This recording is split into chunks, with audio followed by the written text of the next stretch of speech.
संसार में कृष्ण और सुदामा की दोस्ती का उदाहरण क्यों दिया जाता है?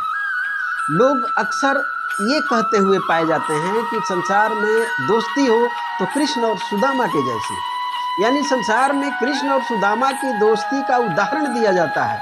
वो अनमोल दोस्ती थी। ऐसा क्या था उन दोनों के बीच में? आज के दोस्तों को देखिए। आज मैं देखता हूँ कहीं कहीं अखबारों में या समाचार पत्रों में देखने में मिलता है, सुनने में मिलता है कि कहीं कोई किसी की हत्या हो जाती है। जब गहराई से जांच होती है तो पता चलता है कि उसके किसी दोस्त ने ही उसकी हत्या कर दी। बताइए, ये कैसी दोस्ती है? हम जब कभी एक थाली में बैठकर खाते हैं, एक साथ मिल बैठकर हा ही करते हैं, हंसी मजाक करते हैं, दुख सुख में सम्मिलित होते हैं और फिर उसी दोस्त की हत्या कर देते हैं। ये कैसी दोस्ती? इसमें तो बहुत बड़ा स्वार्थ और छल कपट छिपा हुआ है। और कृष्ण और सुदामा की कैसी दोस्ती थी? दोनों में जमीन आसमान का अंतर था। इतनी अमीरी और गरीबी का बहुत बड़ी खाई थी, फिर भी इन दोनों की दोस्ती होती है। सुदामा जो जिंदगी भर अभाव में गुजरा, उसका जीवन काल का अध्ययन करें तो सुदामा के पास पहनने के लिए पर्याप्त कपड़े नहीं थे, खाने के लिए भोजन पर्याप्त नहीं था, परिवार को जैसे तैसे करके वो चला रहा था। शख्स मैले कुचैले कपड़े पहनता था, पैर में बीमारियां फटी हुई थी, पहनने के लिए जूते चप्पल नहीं थे। और वो शख्स जानता था कि भगवान श्री कृष्ण द्वारकाधीश हमारे परम मित्र हैं, बचपन के सखा हैं, अगर उनके पास जाएंगे तो हमारी गरीबी दूर हो जाएगी। फिर भी वो शख्स भगवान कृष्ण के सामने नहीं गया।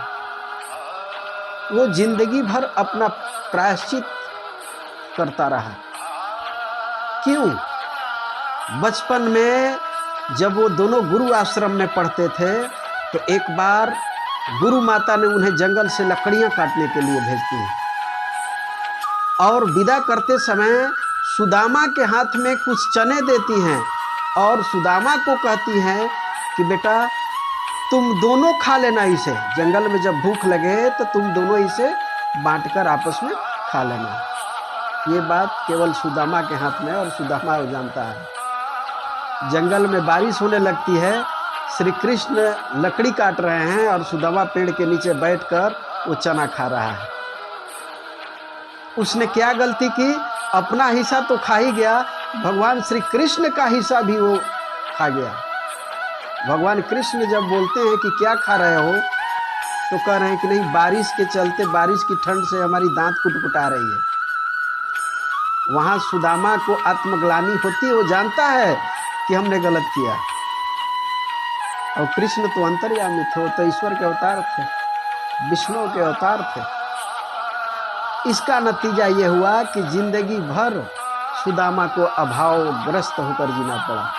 इसी बात का प्रायश्चित करता रहा वो शख्स कि हम कौन सा मुंह लेकर जाएंगे कृष्ण के पास, उसका हिस्सा तो हम खा गए। उसी का नतीजा हम आज भुगत रहे हैं। जीवन के उत्तरार्ध में सुदामा की पत्नी को पता चलता है कि अरे इसके तो मित्र भगवान श्री कृष्ण हैं। तब वो सुदामा को उकसाती है और कृष्ण के पास जाने को प्रेरित करती है।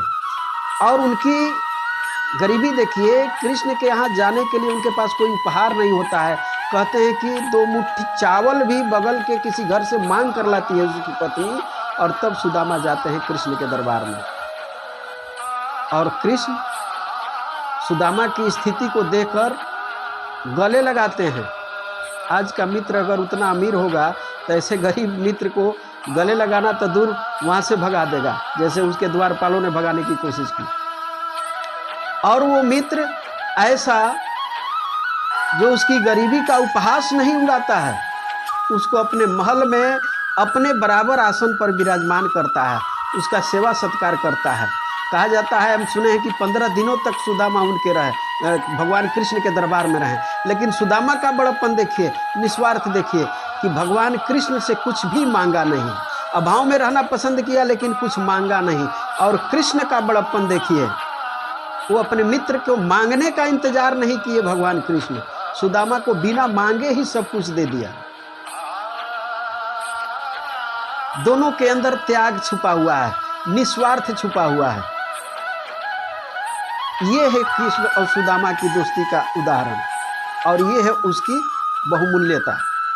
यही कारण है कि आज भी संसार में कृष्ण और सुदामा की दोस्ती का उदाहरण दिया जाता है कि कृष्ण और सुदामा की दोस्ती अनमोल है। और ये बात बिल्कुल सही है कि जब तक पृथ्वी रहेगी, जब तक सृष्टि रहेगी, कृष्ण और सुदामा की दोस्ती का उदाहरण जीता जागता रहेगा।